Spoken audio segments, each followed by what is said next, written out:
नमस्कार। दिल्ली में और दिल्ली सहित पूरे देश में ओमिक्रॉन जो वायरस है, कोविड का वेरिएंट है, उसका ग्राफ लगातार बढ़ रहा है, उसके केसेस की संख्या। पर अच्छी बात यह है कि इंटरनेशनली जो ट्रेंड अभी तक देखने को मिले, उनसे हमने सबने बहुत कुछ सीखा देश में, और उससे ये भी समझ में आया कि ओमिक्रॉन कैसे बिहेव कर रहा है, उसका कैरेक्टर क्या है। तो इससे नुकसान ज़्यादा नहीं हो रहा, ये वही ट्रेंड शो कर रहा है जैसा ओमिक्रॉन ने दुनिया के और देशों में शो किया है। आज टोटल में देखें तो दिल्ली में इस समय करीब करीब पिछले 8-10 दिन में जो केसेस आए हैं, पॉजिटिव केसेस टोटल इस समय दिल्ली में करीब 11,000 हैं। अब उन 11,000 में से हॉस्पिटल में देखें तो करीब 350 केसेस हैं। उनमें से भी ऑक्सीजन पे देखें तो केवल 124 केस हैं।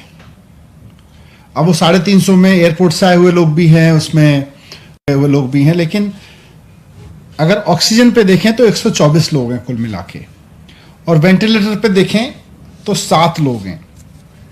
तो एक्सपर्ट्स का ये मानना है कि ओमिक्रॉन का अभी तक का जो बिहेवियर है, अभी तक का जो जिन लोगों को ओमिक्रॉन का इन्फेक्शन हो रहा है, उनको बहुत माइल्ड सिम्टम्स हो रहे हैं या नहीं हो रहे हैं और जल्दी ठीक हो जा रहे हैं। लेकिन फिर भी अगर लोगों को कोविड हो रहा है तो खतरा तो है, इसलिए इससे बच के रहना भी ज़रूरी है। और बच के रहने का सबसे बढ़िया तरीका है कि हम पूरी तरह से सेफ्टी रखें, हमेशा मास्क लगाएं बाहर निकले तो, और जब भी भीड़ भाड़ में रहें तो मास्क लगा के रहें। होम आइसोलेशन इसका सबसे बढ़िया सॉल्यूशन है कि अगर किसी को कोविड हो जाता है और कोई सिम्टम नहीं है तो सारे एक्सपर्ट्स का ये मानना है कि होम आइसोलेशन ही रहना चाहिए।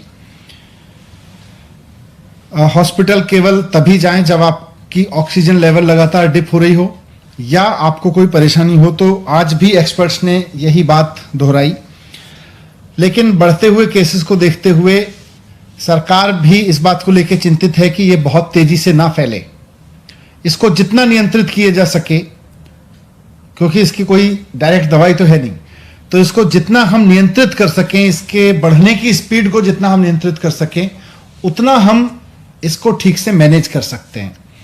तो इसलिए आज डीडीएमए की बैठक में सरकार ने कुछ फैसले लिए। उसमें सबसे इम्पॉर्टेंट है कि दिल्ली में सैटरडे और संडे को, यानी वीकेंड्स पर अब कर्फ्यू रहेगा। तो लोगों से अपील है कि कर्फ्यू के दौरान बाहर ना निकलें।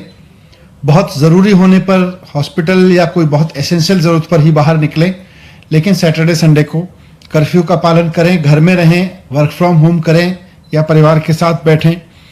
दूसरा, केसेस ना बढ़ें, इसलिए ये भी फैसला लिया गया कि जितने भी गवर्नमेंट ऑफिसेज हैं उनमें एसेंशियल सर्विस वाले ऑफिसेज को छोड़कर सबको अभी दफ्तर आने से मना किया जाएगा और केवल ऑनलाइन या वर्क फ्रॉम होम कराया जाएगा। तो government offices work from home mode पे रहेंगे या ऑनलाइन मोड पे रहेंगे। प्राइवेट ऑफिसेज को 50% अलाउ किया जाएगा, वो 50% कैपेसिटी ऑफलाइन रखें और 50% ऑनलाइन या वर्क फ्रॉम होम रखें। एक और समस्या अभी पिछले दिनों में आ रही थी कि जो हमारे बस स्टॉप्स हैं दिल्ली में, लोग क्योंकि किसी न किसी काम से बाहर निकल ही रहे हैं, तो जो बस अड्डे हैं, बस स्टॉप्स हैं, बस स्टैंड हैं छोटे छोटे, और जो मेट्रो के स्टेशंस हैं, वो सुपर स्प्रेडर बनने का खतरा आ रहा था। क्योंकि आधी संख्या कर दी गई थी मेट्रो में कैपेसिटी की, और साथ साथ बसेस में भी कैपेसिटी की वो आधी कर दी गई थी संख्या, और उसकी वजह से मेट्रो स्टेशंस पर बहुत लंबी लंबी लाइनें लग रही थी, बस स्टॉप्स पर बहुत लंबी लंबी लाइन लग रही थी, वहां भीड़ हो रही थी, कई जगह भीड़ अनियंत्रित भी हुई, और ऐसे में कोरोना ओमिक्रॉन जो है वो सुपर स्प्रेड हो सकता है वहां से। इसलिए इसको देखते हुए ये भी फैसला लिया गया कि बसें और मेट्रो पूरी कैपेसिटी पे चलेंगी, लेकिन एक भी व्यक्ति को बिना मास्क के अंदर अलाउ नहीं किया जाएगा। तो अगर आप बस में जा रहे हैं या मेट्रो में जा रहे हैं तो बिना मास्क के आपको किसी भी कीमत पर अलाउ नहीं किया जाएगा। ना सिर्फ चढ़ना बल्कि वहां यात्रा करना भी अलाउ नहीं होगा। लेकिन बस और मेट्रो अब फुल कैपेसिटी पे चलेंगे, ये भी डिसीजन लिया गया। एक बार फिर से मैं कहूंगा कि घबराएं नहीं, घबराने की जरूरत नहीं है। मास्क को एक हथियार बनाएं, साथ साथ बहुत जरूरी हो तभी घर से बाहर निकलें, और जब निकलें तो अगर मेट्रो या ट्रेन से बस से जा रहे हैं तो उसमें भी ध्यान रखें कि मास्क लगा के चलेंगे। लेकिन सैटरडे संडे पूरी तरह से कर्फ्यू रहेगा। सर कर्फ्यू रात में और दिन में उसको थोड़ा सा बता दें कैसा? नहीं, रात में तो लगातार चल रहा है, ये दिन में भी रहेगा।